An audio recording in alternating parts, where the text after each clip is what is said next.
Selamat pagi dan shalom.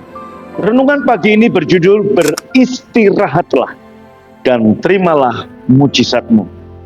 Ibrani 4 ayat 9 berkata, jadi masih tersedia satu hari perhentian, hari ketujuh bagi umat Allah. Dalam kesembuhan orang yang lumpuh di kolam Bethesda, Yesus mengetahui bahwa selama 38 tahun orang itu telah terbaring, terlentang lemah, tidak berdaya, tidak mampu melakukan apapun untuk dirinya sendiri atau untuk orang lain. Tidak peduli seberapapun kerasnya ia bergumul. Dalam kasus wanita yang dirasuk oleh roh sampai bungkuk, Yesus mengetahui bahwa wanita itu telah bungkuk selama lebih dari 18 tahun.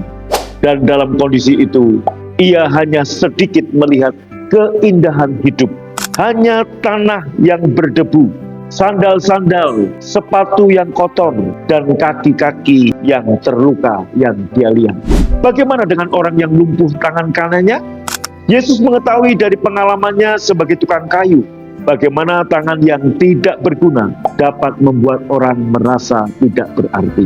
Saya percaya bahwa hidupnya telah bergumul cukup lama untuk dapat berdiri sendiri, berusaha memperbaiki kehidupan mereka, berupaya melakukan sesuatu untuk mengetahui keadaan mereka, hanya untuk dikecewakan setiap kali mereka gagal. Bahkan mereka begitu frustasi dengan usaha keras untuk menjadi lebih baik, sehingga saat mereka berjumpa dengan Yesus, mereka mungkin sudah menyerah untuk mengubah keadaan mereka.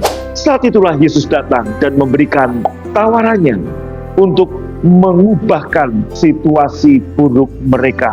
Dan saat mereka menerima tawaran Yesus, mereka menerima mujizat-mujizat yang telah mereka rindukan dan cari selama ini. Anda juga mungkin telah bergumul sekian waktu untuk dapat berdiri sendiri atau mengangkat diri Anda keluar dari masalah yang telah membebani Anda.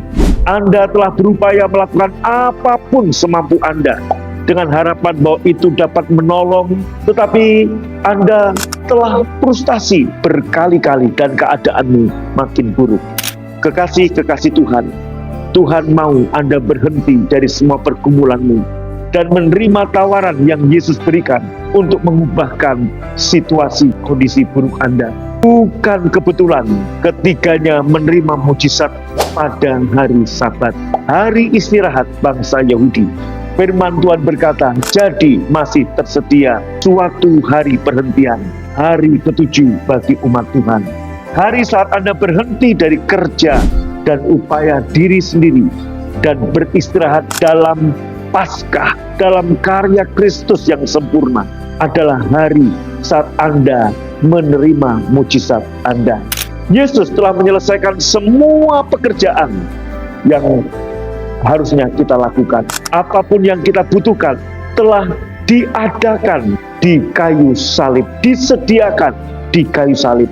Jadi beristirahatlah, percayalah dalam karya Paskah Yesus, dalam karya Kristus. Dan ketika Anda beristirahat mempercayai Paskah, kematian dan kebangkitan Yesus, bahkan kenaikan Yesus ke surga, maka Anda lihat hari di mana Anda bisa rest, percaya, beristirahat, itu akan menjadi hari mujizat Anda. Renungkan, Tuhan ingin Anda berhenti dari semua pergumulan Anda dan menerima tawaran yang Ia berikan untuk mengubahkan situasi Anda. Saudaraku, istirahat dalam Kristus artinya berhenti dalam upaya diri sendiri. Percaya pada Kristus dan bekerja sesuai pimpinannya. Percaya dan bergantung sepenuhnya kepada Kristus. Amin. Tuhan memberkati.